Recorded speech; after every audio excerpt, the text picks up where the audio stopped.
Okay, നമ്മളപ്പോൾ കഴിഞ്ഞ ക്ലാസ്സിൽ ഭാഷാ അപഗ്രഥന രീതികളെ പറ്റിയിട്ടാണ് പഠിച്ചത്. എന്താണ് ഭാഷാ അപഗ്രഥന രീതി, എന്താണ് അവയിൽ പഠിക്കുന്ന കാര്യങ്ങൾ, പിന്നെ 4 തരത്തിലുള്ള അപഗ്രഥന രീതി ഉണ്ടെന്ന് പറഞ്ഞു. ഏതൊക്കെയായിരുന്നു അത്?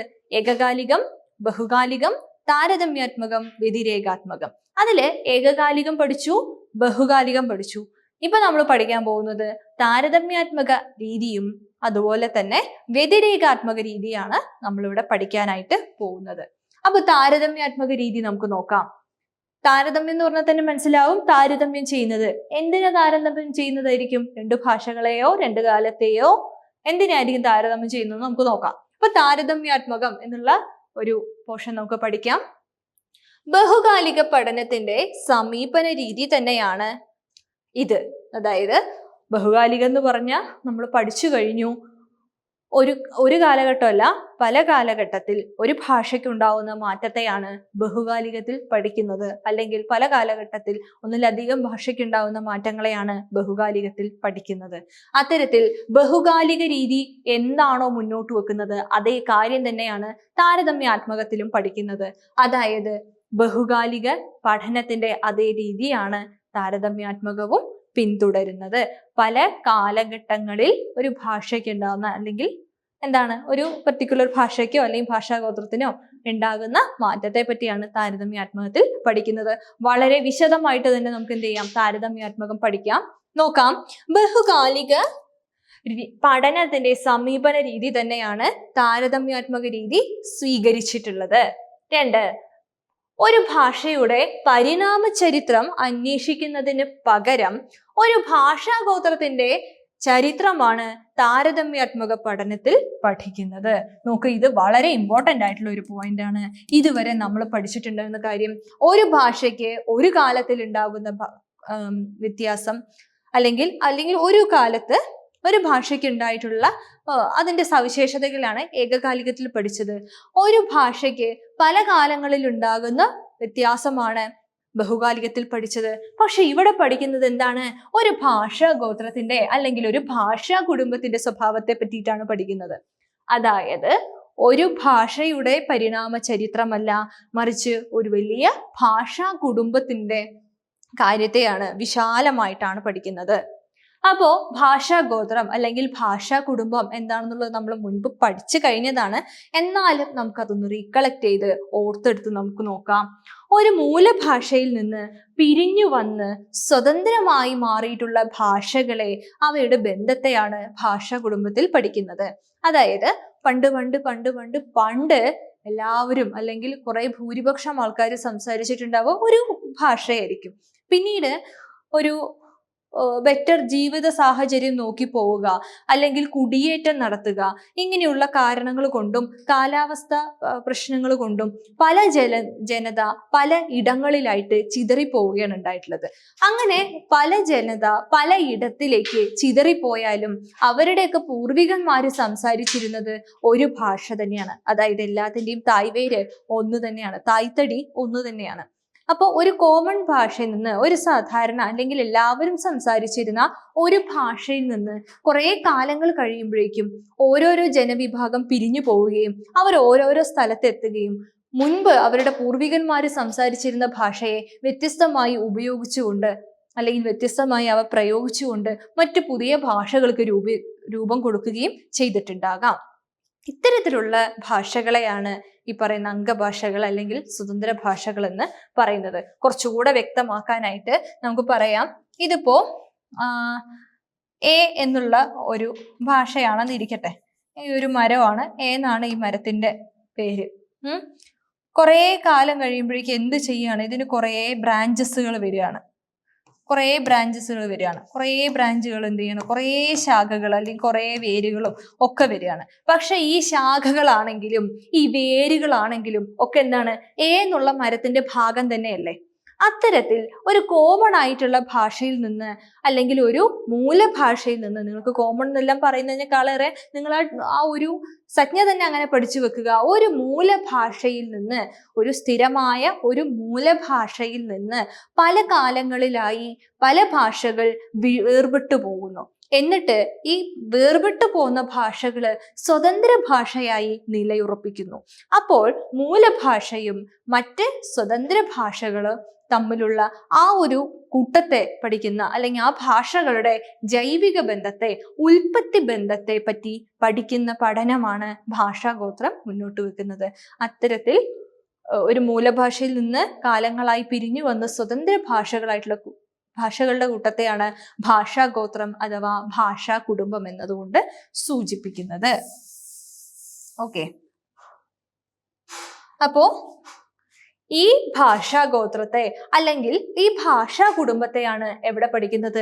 താരതമ്യാത്മകത്തിൽ പഠിക്കുന്നത്. അതായത് ഒരു മൂലഭാഷയിൽ നിന്ന് സ്വതന്ത്രങ്ങളായി പിരിഞ്ഞു വന്നിട്ടുള്ള ഭാഷകൾ ഏതൊക്കെയാണെന്നും ആ ഭാഷകൾക്ക് ഓരോ കാലത്തിലും എന്തെല്ലാം മാറ്റങ്ങളാണ് വന്നിട്ടുള്ളതെന്നും എത്രയെല്ലാം മറ്റ് സ്വതന്ത്രമായിട്ടുള്ള ഭാഷകൾക്ക് മറ്റു ഭാഷകളായിട്ടുള്ള ബന്ധം എത്രയാണെന്നുള്ളതിനെ പറ്റി താരതമ്യം ചെയ്ത് പഠിക്കുന്ന രീതിയാണ് താരതമ്യാത്മക അപഗ്രഥന രീതി സ്വീകരിക്കുന്നത്.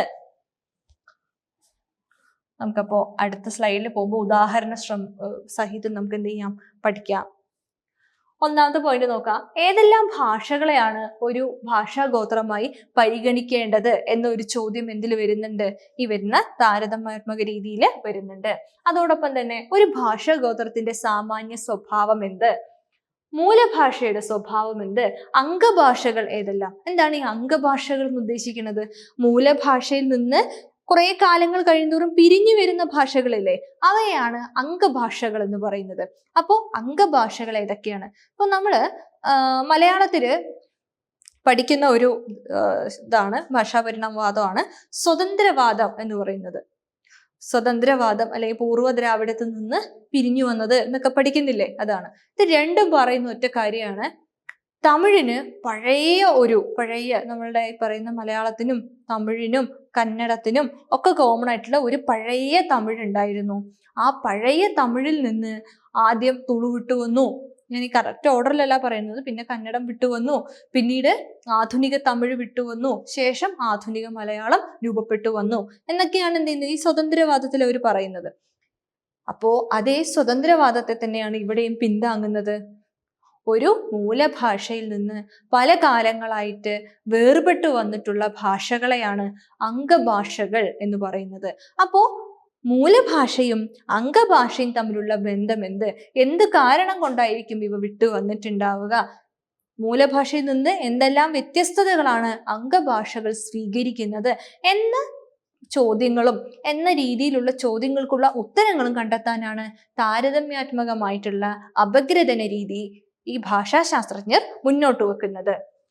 നോക്കുക, അംഗഭാഷകൾക്ക് തമ്മിലുള്ള അടുപ്പവും അകൽച്ചയും എന്തെല്ലാമാണ് എന്നീ കാര്യങ്ങളാണ് താരതമ്യാത്മക പഠനത്തിൽ പ്രധാനമായിട്ടും വിശകലനം ചെയ്യുന്നത്. ഇനി താരതമ്യാത്മക പഠനത്തിന്റെ ചില അടിസ്ഥാന തത്വങ്ങളുണ്ട്. അവ എന്തെല്ലാമാണെന്ന് നമുക്ക് നോക്കാം.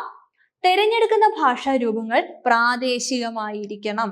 അതായത് ഒരു പ്രദേശത്തിൽ ഇപ്പൊ ഞാൻ പറഞ്ഞല്ലോ, ഒരു മൂലഭാഷയിൽ നിന്ന് പിരിഞ്ഞു വന്ന അംഗഭാഷകൾ എന്ന് പറഞ്ഞല്ലോ. ഒരു മൂലഭാഷയായിരുന്ന പഴയ തമിഴിൽ നിന്നാണ് ആധുനിക തമിഴും മലയാളവും രൂപപ്പെട്ടു വന്നതെന്നും പറഞ്ഞല്ലോ. അപ്പോ തമിഴ്നാട്ടിലെ പ്രാദേശിക ഭാഷയായ തമിഴിനെ തന്നെയാണ് എന്ത് ചെയ്യേണ്ടത്, പഠിക്കേണ്ടത്. മലയാളത്തെ പഠിക്കുമ്പോഴും അപ്രകാരം തന്നെയാണ് പഠിക്കേണ്ടത്. അല്ലാതെ മറ്റേതെങ്കിലും ഭാഷയല്ല പഠിക്കേണ്ടത്. ഏത് ഭാഷയാണോ പഠിക്കാൻ ഉദ്ദേശിക്കുന്നത് അത് പ്രാദേശികമായിരിക്കണം. ഒന്ന്. രണ്ടാമത്, പരകീയ പദങ്ങൾ ഒഴിവാക്കണം. ഒരു മൂലഭാഷയിൽ നിന്ന് അംഗഭാഷകൾ പിരിഞ്ഞു വന്നു, അപ്പൊ ഇതിന് എന്തെന്ത് വ്യത്യാസങ്ങൾ വന്നു എന്ന ചോദ്യത്തിന് ഉത്തരം കൊടുക്കുമ്പോൾ ഏതെങ്കിലും ഭാഷയിൽ നിന്ന് സ്വീകരിച്ചിട്ടുള്ള പദങ്ങളെ വെച്ചുകൊണ്ടാകരുത് പഠിക്കണമെങ്കിൽ. നമുക്കറിയാം, ഈ പറയുന്ന ചട്നി, പട്ടാണി, പിന്നെ മൈതാനമൊക്കെ ഹിന്ദിന്ന് വന്നത് തോന്നുന്നു. മൈതാനം, പിന്നെ ഈ പറയുന്ന പോലെ കസേര, മേശ, അങ്ങനെയുള്ള ചില പദങ്ങളൊക്കെ എന്ത് ചെയ്യാണ്, മറ്റു ഭാഷയിൽ നിന്ന് കടമെടുത്തിട്ടുള്ളതാണ്. ഓക്കെ. പല പേരുകളും, പല ക്രിസ്ത്യൻ പേരുകളും ഈ പറയുന്ന പോലെ ഈ മലയാള ഭാഷയിൽ ഉണ്ടായിട്ടുള്ള പേരുകളല്ല. അവ പരകീയമായിട്ടുള്ള പദങ്ങളാണ്. അവയെ മലയാളീകരിക്കാതെ ഉപയോഗിക്കുന്നു എന്ന് മാത്രമല്ല. അങ്ങനെയുള്ള മറ്റ് ഭാഷകളിൽ നിന്ന് നമ്മൾ സ്വീകരിച്ചിട്ടുള്ള പദങ്ങളെ അല്ല പഠിക്കേണ്ടത്. പകരം ഇവിടെ തനതായിട്ടുള്ള പദങ്ങളെ എടുത്തുകൊണ്ടാണ് മൂലഭാഷയും അംഗഭാഷയും തമ്മിലുള്ള വ്യത്യാസങ്ങളെ പഠിക്കേണ്ടത്. അപ്പോ തിരഞ്ഞെടുക്കുന്ന പദങ്ങൾ പ്രാദേശികങ്ങളായിരിക്കണം, പരകീയ പദങ്ങൾ ഒഴിവാക്കണം. പിന്നെ നോക്കുക, ഭിന്ന ഭാഷകളിലെ സാദൃശ്യമുള്ള രൂപസാദൃശ്യങ്ങളുള്ള ഗോത്രബന്ധത്തെ പരിഗണിക്കുന്നതായിട്ട് കണക്കാക്കാൻ പാടില്ല. അതായത് ഒരു ചെറിയൊരു ഉദാഹരണം പറയാം. വ്യത്യസ്ത ഭാഷകൾ, ഇത് ക്ലിയർ ആക്കി പറഞ്ഞുതരാം. വ്യത്യസ്ത ഭാഷകളിലെ പദങ്ങളില് നമ്മുടെ ഭാഷയായിട്ട് ചില പദങ്ങൾക്ക് സാദൃശ്യം തോന്നും. അതുകൊണ്ട് ഇവയെല്ലാം ഒരേ ഗോത്രത്തിലെ ഭാഷയാണെന്ന് എന്ത് ചെയ്യരുത്, നമ്മൾ ധരിച്ചു വെക്കാൻ പാടില്ലെന്നാണ് പറയണത്. ഉദാഹരണം നോക്കിക്കഴിഞ്ഞാൽ കുറച്ചുകൂടെ ക്ലിയർ ആയിട്ട് മനസ്സിലാകും. ഇംഗ്ലീഷിലെ 8 മലയാളത്തിലെ 8 ആണെന്ന് കരുതാൻ പാടില്ല. ഇംഗ്ലീഷിൽ 8 എന്ന് പറയുമ്പോൾ അതിൽ 8 ഉണ്ട്, ഈ 8 ആണ് പിന്നീട് 8 ആയി മാറിയത്. അതുകൊണ്ട് ഇംഗ്ലീഷിനും മലയാളത്തിനും തമ്മിൽ ഗോത്രബന്ധമുണ്ട് എന്ന് വിചാരിക്കാൻ പാടില്ല. അതെന്താണ്? തെറ്റാണ്. അങ്ങനെ ചിന്തിക്കുന്നത് തെറ്റാണ്. ഇംഗ്ലീഷിലെ അറൈവൽ എന്നുള്ള ഒരു പദം നോക്കുക. അറൈവൽ, അതായത് അറൈവ് പിന്നെ അൽ, അറൈവ് പ്ലസ് അല്ലാണ് അറൈവൽ എന്ന് കൊടുക്കുന്നതെന്ന് വിചാരിക്കുക. മലയാളത്തിലെ എത്തൽ, എത്ത് അധികം അൽ, എത്തൽ. അപ്പോൾ ഇവിടെയുള്ള അറൈവലിലെ അല്ലും ഇവിടെയുള്ള എത്തലിലെ അല്ലും ഒന്ന് തന്നെയാണ്. അപ്പൊ ഇതിലും അല്ലുണ്ട്, ഇതിലും അല്ലുണ്ട്. അപ്പൊ അതുകൊണ്ട് ഇവ രണ്ടും ഒരേ ഗോത്ര ഭാഷയാണെന്ന് എന്ത് ചെയ്യരുത്, പഠിച്ച് മനസ്സിലാക്കി വെക്കരുത്. ഇനി സംസ്കൃതത്തിലെ വൈരി, വൈരി എന്ന് പറഞ്ഞാൽ വൈരാഗ്യം ഉള്ളവൻ, വൈരി അല്ലെങ്കിൽ ഒരു വികാരമില്ലാത്തവൻ എന്നുള്ള ഒരു അർത്ഥത്തിൽ നമ്മൾ എടുക്കുക എന്ന് വിചാരിക്കുക. മലയാളത്തിലെ വയറ് ആണെന്ന് കണക്കാക്കരുത്. വൈരി, വൈരി എന്ന് പറഞ്ഞാൽ വയറുള്ളവൻ. അപ്പൊ മലയാളത്തിൽ വയറ് എന്ന് കണക്കാക്കാൻ പാടില്ല. ഇവയെല്ലാം എന്താണ്? തെറ്റായ രീതിയിലുള്ള പഠനമാണ് നൽകുന്നത്. അത്തരത്തിൽ വ്യത്യസ്തമായിട്ടുള്ള ഭിന്ന ഭാഷകളിൽ സാദൃശ്യമുള്ള പദങ്ങൾ ഉണ്ടായിരിക്കാം. അതുകൊണ്ട് ഭിന്ന ഭാഷകളിലുള്ള പദങ്ങൾ തമ്മിൽ ഗോത്രബന്ധം ഉണ്ടായിരിക്കണമെന്ന് യാതൊരുവിധ നിർബന്ധവുമില്ല. ഇതാണ് ഈ ഒരു പോയിന്റിൽ പറഞ്ഞിട്ടുള്ളത്. താരതമ്യാത്മക രീതി പഠിക്കുമ്പോൾ ഇതുകൂടെ ഒന്ന് ശ്രദ്ധിച്ച് പഠിക്കണം.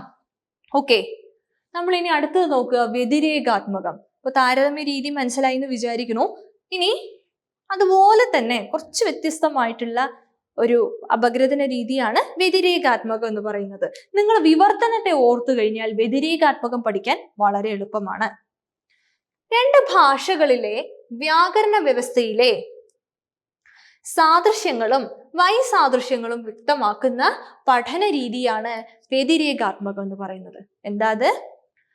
രണ്ട് ഭാഷകളിലെ വ്യാകരണ വ്യവസ്ഥയിലെ സാദൃശ്യങ്ങളും വൈസാദൃശ്യങ്ങളുമാണ് എന്ത് ചെയ്യുന്നത്, ഈ പറയുന്ന വ്യതിരേകാത്മകത്തിൽ സൂചിപ്പിക്കണം. അപ്പൊ രണ്ട് ഭാഷകൾ വരുന്നുണ്ട്, രണ്ട് വ്യാകരണ നിയമങ്ങൾ വരുന്നുണ്ട്. അപ്പോൾ അവ തമ്മിൽ വ്യാകരണത്തിനും വ്യത്യാസം ഉണ്ടാകും, ചിലപ്പോൾ സാമ്യത ഉണ്ടാകും. ഈ സാമ്യങ്ങളെയും വ്യത്യാസങ്ങളെയാണ് എന്ത് ചെയ്യുന്നത്, വ്യതിരേകാത്മകത്തിൽ പഠിക്കുന്നത്. വർത്തമാന കാല ഭാഷയാണ് ഇവിടെ തിരഞ്ഞെടുക്കുന്നത്. ഒരു ചെറിയൊരു ഉദാഹരണം ഞാൻ പറഞ്ഞു തരാം. മലയാളത്തിലും ഇംഗ്ലീഷിലും, മലയാളവും ഇംഗ്ലീഷും എടുക്കുക. മലയാളത്തിലെ വ്യാകരണ വ്യവസ്ഥയല്ല ഇംഗ്ലീഷിലുള്ളത്. സ്വാഭാവികമായിട്ടും ഈ പറയുന്ന പോലെ ഭൂതകാലം, ഭാവികാലം, വർത്തമാനകാലം പ്രയോഗിക്കുമ്പോൾ മലയാളത്തിൽ നിന്നും വ്യത്യസ്തമായിട്ടാണ് ഇംഗ്ലീഷിൽ പ്രയോഗിക്കുന്നത്. അതുപോലെ തന്നെ എന്താണ്, കാലത്തെ പറ്റിയുള്ള സൂചനകൾ കൊടുക്കുമ്പോഴാണെങ്കിലും അല്ലെങ്കിൽ മറ്റു പ്രത്യയങ്ങൾ ചേർക്കുമ്പോഴാണെങ്കിലും എന്ത് ചെയ്യുന്നുണ്ട്, മലയാളവും ഇംഗ്ലീഷും തമ്മിൽ നല്ല വ്യത്യാസം കാണുന്നുണ്ട്. അപ്പോൾ ഈ വ്യത്യാസങ്ങൾ എന്തെല്ലാമാണെന്നൊക്കെയാണ് എന്ത് ചെയ്യുന്നത്, വ്യതിരേകാത്മകത്തിൽ പഠിക്കുന്നത്. ഏകകാല രീതിയാണ് സൂചിപ്പിക്കുന്നത്. അപ്പൊ താരതമ്യാത്മകം ഏത് കാല രീതിയാണ്? ബഹുകാലിക രീതിയാണ്. ഏകകാലിക രീതിയെ സൂചിപ്പിക്കുന്ന എന്താണ്? വ്യതിരേകമാണ്. അതായത് ഒരു കാലഘട്ടത്തിലെ രണ്ട് ഭാഷയെ പഠിക്കുന്നത് വ്യതിരേകാത്മകം. പല കാലഘട്ടത്തിലെ ഒരു ഭാഷാഗോത്രത്തെ പഠിക്കുന്നത് താരതമ്യാത്മകം. ഒരു കാലത്തെ ഒരു ഭാഷയെ പഠിക്കുന്നത് ഏകകാലികം. പല കാലത്ത് പല ഭാഷയെ പഠിക്കുന്നത് ബഹുകാലികം. സിമ്പിൾ ആയിട്ട് അതെന്ത് ചെയ്തു, മനസ്സിലായി കഴിഞ്ഞു. ഇനി താരതമ്യപ്പെടുത്തുന്നത് കൊണ്ട് താരതമ്യാത്മക സ്വഭാവവും ഈ പറയുന്ന വ്യതിരേകാത്മക പഠനത്തിന് ഉണ്ട്. അതെങ്ങനെയാന്ന് പറഞ്ഞുതരാം. ഒരു കാലഘട്ടത്തിലെ രണ്ട് ഭാഷകളെ പഠിക്കുമ്പോൾ രണ്ട് ഭാഷകളെയും വെച്ച് കമ്പയർ ചെയ്യുന്നുണ്ട്, അവയെ താരതമ്യപ്പെടുത്തുന്നുണ്ട്. അതുകൊണ്ട് താരതമ്യ സ്വഭാവം കൂടെ ഉൾക്കൊള്ളുന്നതാണ് വ്യതിരേകാത്മക പഠനം. അന്യഭാഷാ പഠനത്തിൽ സഹായകമായിരിക്കും ഈ പരികൽപ്പന. ഇപ്പൊ ഒരാൾക്ക്, ഞാനിപ്പോ ഒരു വിവർത്തകയാണെന്ന് കരുതുക, ഞാനിപ്പോ ഇംഗ്ലീഷിൽ നിന്ന് ഒരു പുസ്തകം ഞാൻ വിവർത്തനം ചെയ്യുന്നു. അപ്പൊ എനിക്ക് ഇംഗ്ലീഷും നന്നായി അറിയണം, അതോടൊപ്പം മലയാളവും എനിക്ക് നന്നായി അറിയണം. ഇംഗ്ലീഷിന്റെ വ്യാകരണ വ്യവസ്ഥയും എനിക്ക് നന്നായി അറിയണം, മലയാളത്തിന്റെ വ്യാകരണ വ്യവസ്ഥയും എനിക്ക് അറിയണം. അല്ലാതെ ഈ ഇംഗ്ലീഷിൽ എഴുതിയിട്ടുള്ളത് അതിനങ്ങനെ പദാനുപദം തർജ്ജമ ചെയ്തു കഴിഞ്ഞാൽ ഒരുപക്ഷെ എൻ്റെ വിവർത്തനം നല്ല രസമുള്ള അല്ലെങ്കിൽ നല്ല സുഖമുള്ള ഒരു വിവർത്തനം ആയിക്കൊള്ളുന്നില്ല. കാരണം ഇംഗ്ലീഷിന്റെ വ്യാകരണവും മലയാളത്തിന്റെ വ്യാകരണവും തുലവും ഭിന്നമാണ്. അപ്പോൾ ഇംഗ്ലീഷിൽ ഒരു കാര്യം എഴുതിയിരിക്കുന്ന സമയത്ത് അത് ഇവിടെ എങ്ങനെ വളരെ മനോഹരമായിട്ട് പ്രയോഗിക്കണം എന്നറിയണമെങ്കിൽ ഇംഗ്ലീഷും അറിയണം, അതോടൊപ്പം തന്നെ സുന്ദരമായിട്ട് മലയാളവും അതിന്റെ വ്യാകരണവും എനിക്ക് അറിഞ്ഞേ തീരൂ. അത്തരത്തിൽ 2 ഭാഷകളെ പഠിക്കുന്ന രീതിയാണ് വ്യതിരേകാത്മകം സ്വീകരിക്കുന്നത്. ഓക്കെ, അപ്പൊ ഇത്തരം കാര്യങ്ങളാണ് എന്ത് ചെയ്യുന്നത് വ്യതിരേകാത്മകത്തിൽ പറയണത്. യന്ത്രവിവർത്തനം എന്നുള്ള ഒരു വാക്ക് നിങ്ങൾ ഓർക്കുക. ഈ വിവർത്തനവുമായി ബന്ധപ്പെട്ടിട്ടുള്ള ഒരു പരികൽപ്പനയാണ്. വ്യതിരേകാത്മകം അത്ര ആഴത്തിലൊന്നും ചോദിക്കില്ല, പക്ഷെ താരതമ്യാത്മകം എന്ത് ചെയ്യുക, പഠിക്കുക. താരതമ്യാത്മക ആഗമികാത്മകം എന്നൊക്കെ പറയില്ലേ, അപ്പോൾ താരതമ്യാത്മക രീതി എന്ത് ചെയ്യുക, പഠിക്കുക. അപ്പൊ പലപ്പോഴും ചോദ്യങ്ങൾ വരുന്നത് ഓരോ വ്യാകരണ രീതി അല്ലെങ്കിൽ ഓരോ വ്യാകരണ ഗ്രന്ഥങ്ങൾ സ്വീകരിച്ചിട്ടുള്ള രീതി ഏതൊക്കെയെന്നൊക്കെയുള്ള രീതിയിൽ ചോദ്യങ്ങൾ വരാം. ഇതുവരെ അങ്ങനെ വന്നിട്ടില്ല.